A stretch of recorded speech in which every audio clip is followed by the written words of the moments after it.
ver si te puedes meter al tipo de cambio a investing, a ver si lo puedes poner para. Déjaselo paso. Porque va a permitir a usted ver cómo se ve gráficamente la derrota de los que apostaban a que nos iba a ir mal. ¿Cómo se ve gráficamente? Bueno, el peso esta mañana pues tuvo una super recuperación. Llegó a los 19. Ahorita en este momento está en 19.91.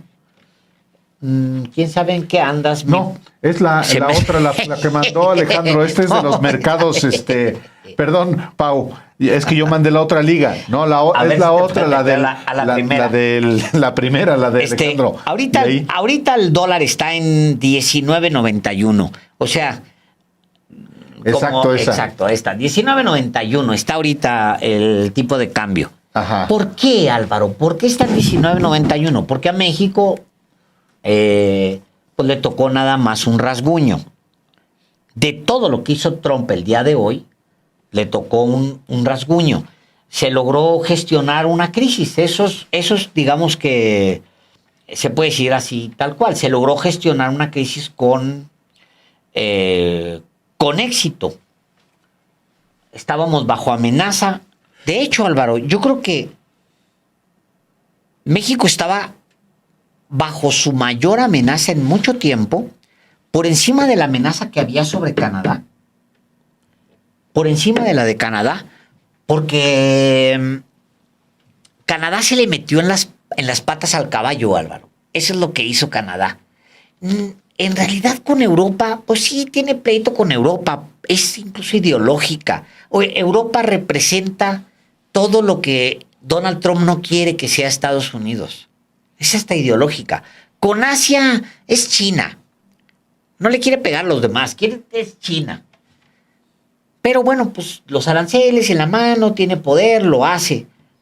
A México, yo diría, para la expectativa, le fue extraordinariamente bien. Bueno, Alejandro, aquí por eso no es una opinión que emitamos que no tenga sustento. Desde ayer, un dato imposible de ignorar o un dato en el que se sustenta la opinión que damos es efectivamente el tipo de cambio. Otro dato es, y ahorita vamos a ir allá también, el tema de lo que pasó aquí también en términos bursátiles y lo que pasó en el mundo. Entonces, eso es lo que fundamenta una opinión como la que hemos dado el día de ayer. No es porque seamos adivinos, sino porque hay datos que sustentan las opiniones que emitimos. Sí, es correcto. Mira, hoy, fíjense ustedes nada más, quiero darles este dato. Dice, Álvaro dice que The Wall Street Journal en su portada dice que desde el 2020, en plena pandemia, no se había dado una caída masiva, una pérdida de riqueza masiva como la que se dio el día de hoy, en un solo día. El Nasdaq industrial, ya le hemos explicado un poquito de qué se trata ese indicador que toma las empresas industriales, cayó 6%, Standard & Poor's 5%, el Dow Jones cae 1.676 puntos. Y dice en su portada, que es el diario, digamos, más importante en términos económicos y financieros para Estados Unidos, dice, los mercados estadounidenses sufrieron sus mayores caídas desde 2020, mientras los inversionistas lidiaban con la amenaza de que el nuevo plan arancelario del presidente Trump desencadene represalias globales y perjudique la economía. Los principales indicadores bursátiles cayeron hasta 6% este jueves. Las acciones perdieron aproximadamente 3.1 billones de dólares en valor de mercado, su mayor caída en un día desde marzo de 2020. Los futuros de los indicadores bursátiles continuaron a la baja este jueves por la noche. El Dow Jones Industrial cayó 1.679 puntos o un 4%.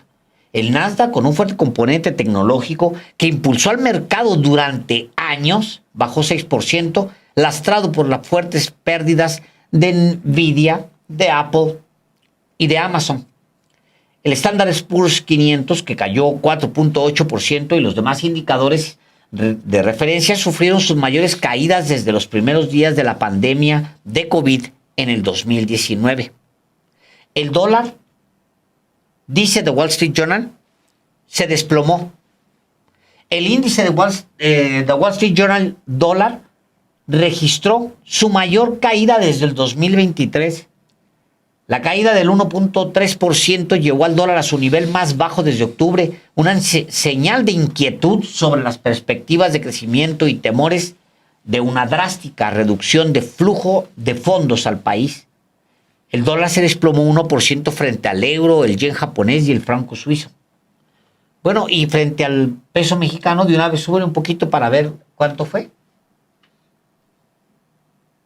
Bueno, es que es mucho más, pero ahí lo marca como 0.01. En realidad es mucho más porque lo está tomando seguramente desde la mañana, que ha estado tablas. Trump se tomó la ola de ventas con calma. Creo que vamos muy bien, dijo este jueves por la tarde en respuesta a una pregunta sobre sus aranceles. Los mercados van a experimentar un auge, dijo Trump. Y más tarde dejó abierta la posibilidad de llegar a acuerdos para reducir los aranceles, a su vez que prometió nuevos aranceles sobre productos farmacéuticos y semiconductores.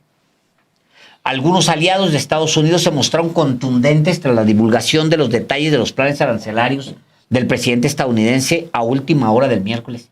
El presidente francés Emmanuel Macron afirmó que Europa está considerando tomar represalias contra las empresas tecnológicas estadounidenses, mientras que el primer ministro canadiense Mark Carney afirmó que su país igualará los aranceles automotrices del presidente Trump con aranceles propios del 25%. Decenas de marcas conocidas terminaron en el piso, incluyendo HP, Nike, Target. Stellantis cayó con fuerza. El fabricante Jeep anunció la suspensión temporal de todas sus producciones de ensamble, y esto es un dato importante, en México y en Canadá. Stellantis hizo exactamente lo mismo y despedirá 900 empleados allá en Estados Unidos. Es decir, dice el Times, la agitación se extendió más allá del mercado de acciones. Los precios de petróleo cayeron 6% y los inversionistas vendieron oro tras la fuerte alza del último año, alcanzando nuevos récords. ¿Por qué se caen los precios, Álvaro, del petróleo? Se cayeron los precios del petróleo porque va a haber una menor demanda de petróleo. ¿Por qué? Porque, obvio, las máquinas no van a estar funcionando al 100. Las máquinas del mundo no van a estar funcionando al 100 como están ahorita. Van a funcionar un 7% menos, que es lo que esperan que se caiga la producción.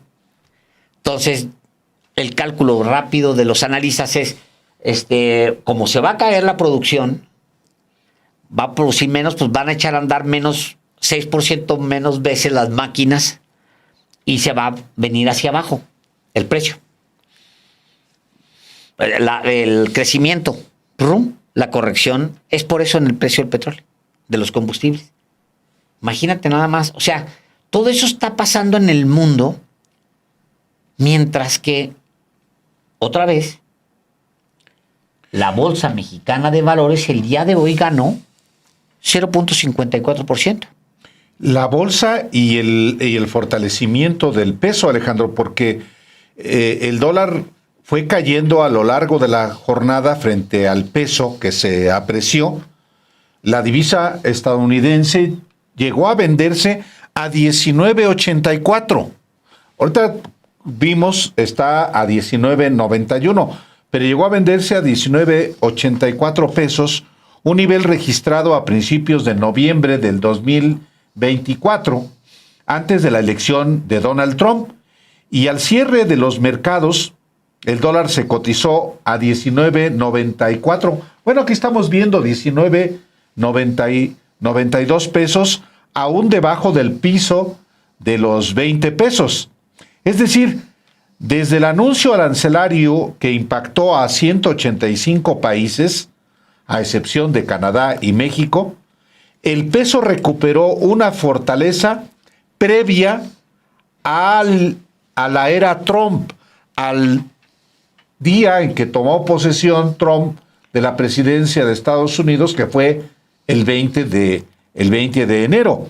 De hecho, la Bolsa Mexicana de Valores fue la que más ganó a nivel mundial. Este es otro dato que es muy importante que usted conozca. No solamente es el fortalecimiento del peso, sino que la Bolsa Mexicana de Valores fue la que más ganó en todo el planeta. El índice de precios y cotizaciones cerró el miércoles con una ganancia de 0.54%. Y al respecto, Audrey Child Freeman, estratega jefa de divisas del G10 de Bloomberg Intelligence, afirmó que el estatus del dólar como moneda de reserva por excelencia se mantiene intacto por ahora, pero podría verse en riesgo a medida que los países afectados por aranceles buscan nuevos socios comerciales, lo que resultaría en una disminución de las asignaciones globales de reservas del dólar.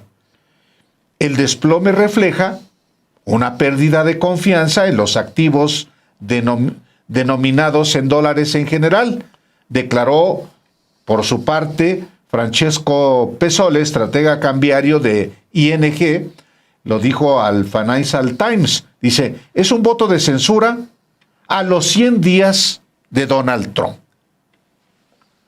Y bueno, y como parte de esta jornada negra internacional, lo que tú señalabas, Alejandro, el crudo, el petróleo de Brent, que es la referencia mundial del petróleo, bajó hasta un 6.8%, en tanto los futuros del West Texas Intermediate se desplomaron hasta un 8%, la mayor caída desde mediados del 2022,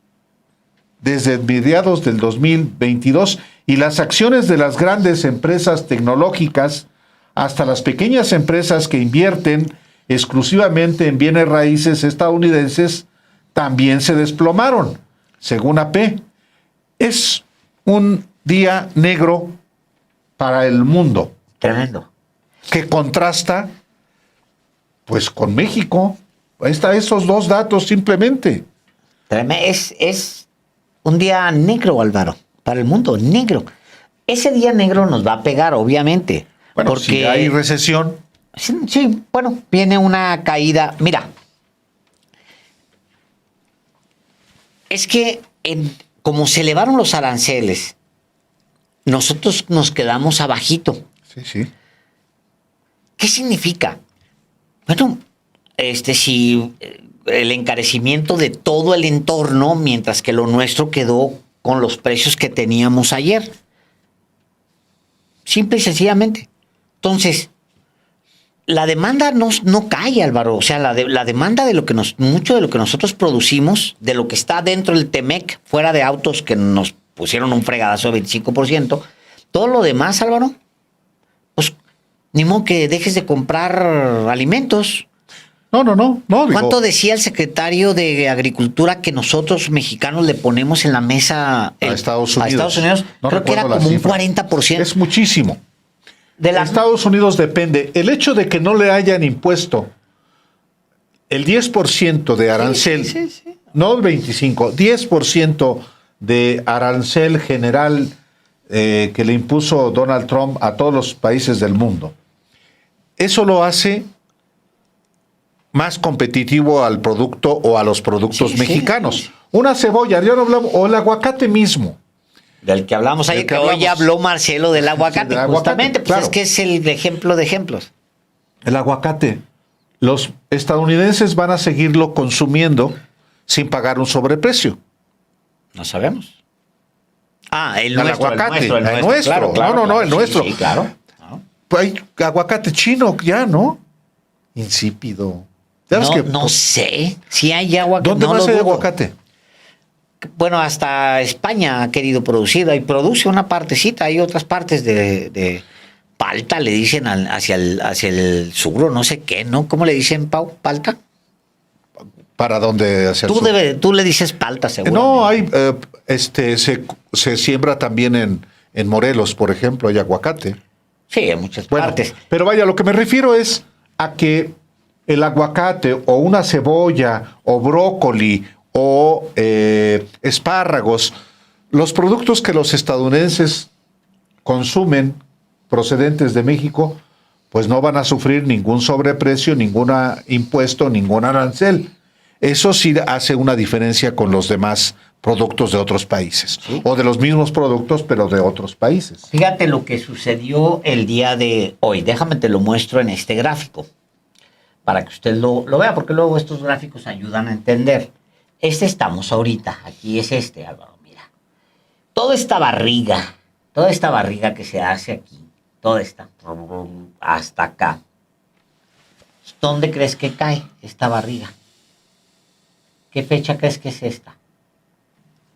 No alcanzo a ver. Exacto, a propósito, te estoy preguntando sin que alcances a ver. Es la elección de Estados Unidos, señor. Todo Aquí, este... esta barriga que tiene Desde noviembre. esto, ya la recuperamos. O sea, toda la inestabilidad, todo el descalabro que sufrió la moneda mexicana desde que Trump ganó hasta el día de hoy, se recuperó completita. Este dato que está aquí, déjame me acerco para que lo vean con más mira. Aquí viene la línea, aquí estamos, este es el dato, aquí viene la línea hasta aquí. Vean esto. Lo que ven aquí, esta fecha que ustedes ven aquí, es justamente, mira, 06.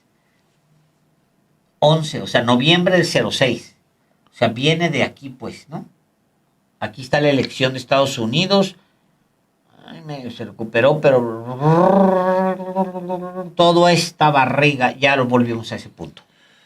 Ahora falta recuperar todo porque... Claro, sí, ¿verdad? sí. Porque toda esta viene desde esta pura presión entre interna y externa. Esta es previo a la elección del 2024. Es correcto. O sea, previo, no, esto que está aquí, mira, aquí empieza 2024. Ajá, sí. Bastante bien, o sea, Sí, estaba en 16.94, de hecho, para el mes de hace un año, estaba en 16.30, Álvaro. 16.30, yo dije, va a tocar los 15. Bueno, no, afortunadamente no tocó porque ya era demasiado. Ve esto, empieza aquí. Esta presión que hay aquí, yo creo que es un poco una mezcla de nosotros y lo que está pasando en Estados Unidos en ese momento. Es esta. Incluyendo ya no solamente la elección presidencial en México, sino la reforma, por ejemplo, al Poder Judicial. No, más que la reforma al Poder Judicial, la presión que hubo sobre los inversionistas por la reforma al Poder Judicial.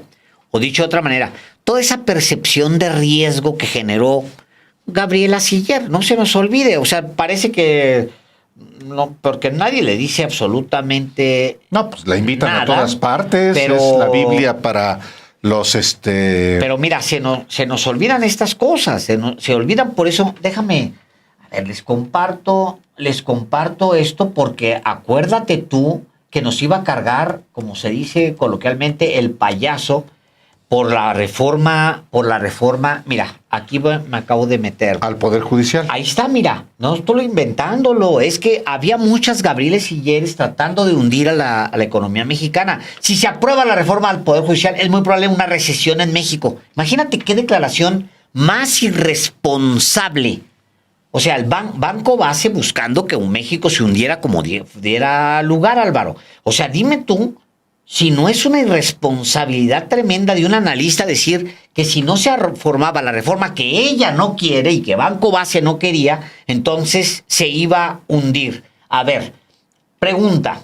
En plena vorágine interna por la discusión de la reforma judicial y con el peso situado en los 20 unidades por dólar, ¿continuará la volatilidad financiera el resto de 2024? Le pregunta la periodista. La respuesta. Oye esto, ¿eh? En el caso de que la reforma judicial se llegara a aprobar, creo que el tipo de cambio daría un salto de 50 centavos, primero a los 20.50 y luego hacia los 21 por dólar.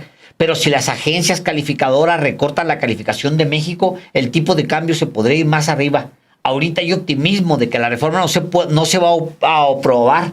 Sería lo mejor, porque aunque México sí necesita una reforma al Poder Judicial, es algo a gran escala y por lo tanto tiene que ser bien pensado y bien reflexionado. O sea, el presidente López Obrador está loco, no lo razonó bien. Ahora, la reforma al Poder Judicial no es el único factor, etcétera. O sea, ella habla de, esto es contundente, Álvaro. Si se aprueba la reforma al Poder Judicial, es muy probable una recesión en México. Perdóneme, pero ¿se aprobó la reforma al Poder Judicial? ¿Está en curso ya el proceso electoral? Sí, de hecho está en curso. ¿Estamos en recesión? No. Pero esa percepción que gestionaron en los mercados con sus informes, con su esto, tuvo un efecto. O sea, junto con ella varios, ¿eh? Sí, sí. O sea, léete de esos días, léete el periódico El Financiero y el periódico El Economista. Léetelo, porque eso le llegan al inversionista. ¿Qué hubo? Hubo una presión sobre el tipo de cambio, presión sobre el tipo de cambio, porque ahí vienen los dictadores. El dictador ya se va a echar el Poder Judicial, vamos a perder la Corte. Vino Zedillo a hablar en foros económicos. Vino una presión, Álvaro. Zedillo no había venido a este país. Digo, no puso en un pie este tipo en este país. No puso un pie cuando estábamos sumidos en una guerra, en una inseguridad tremenda, cuando Felipe Calderón no vino a hablar. Ni en medio de la robadera de Enrique Peña Nieto. No, pero la reforma al Poder Judicial, qué barbaridad. Bueno, todo eso, en los foros en los que se dio, le pegó al tipo de cambio. Obviamente sí le pegó. Y luego la inestabilidad que se generó por el regreso de Trump. Fue más duro. Y me regreso al gráfico, al otro gráfico, Pau. Fue más duro, Álvaro. De hecho, toda la especulación que hubo con respecto a lo de Trump y a lo de la reforma, que el efecto propiamente de Trump, y aquí te lo demuestro.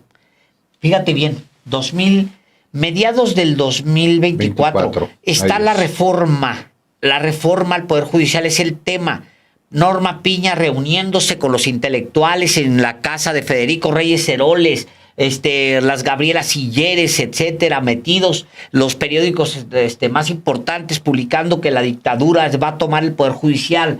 Empieza la campaña, la elección, el tipo de cambio se va de aquí, de 16.40 hasta la elección, que es aquí, de Estados Unidos. De Estados Unidos, que es 19.93. O sea, de hecho, el tipo de cambio brinca sin mucha bronca la elección de México. Aquí claro. Es donde se da la presión. Ya la recuperamos. Mira esta barriguita que ves aquí, que ustedes ven aquí. Esta es la barriguita que provocó Trump y ya se regresó. En realidad, toda esta caída fue pura especulación. Puro golpeteo, dirían los clásicos. Bueno, ese golpeteo continúa. Dice esta mujer, Gabriela Siller Pagasa, ¿ya vieron el consumo privado? La inversión fija bruta y los indicadores cíclicos, todos apuntan a una recesión en México. Sí, claro, sí. Ese es. Y uno dice, bueno, pues está bien, ¿le servirá al banco, al grupo financiero base? Pues yo creo que sí, porque ella responde a sus intereses. No, bueno, pues claro que, digo, ni modo, es la directora de análisis del Banco Base. Obviamente, son los dueños de Banco Base, Álvaro.